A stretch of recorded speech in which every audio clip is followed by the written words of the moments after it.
Hello, Hardreset here. In this video I'm gonna show you how to hide sensitive notification on lock screen on iPhone XR.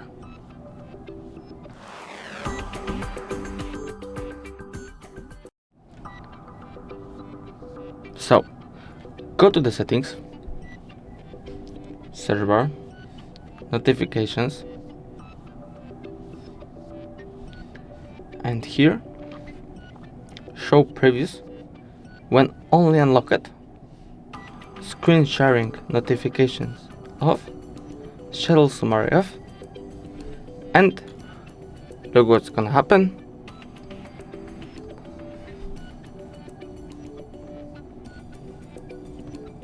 I can't see the notifications.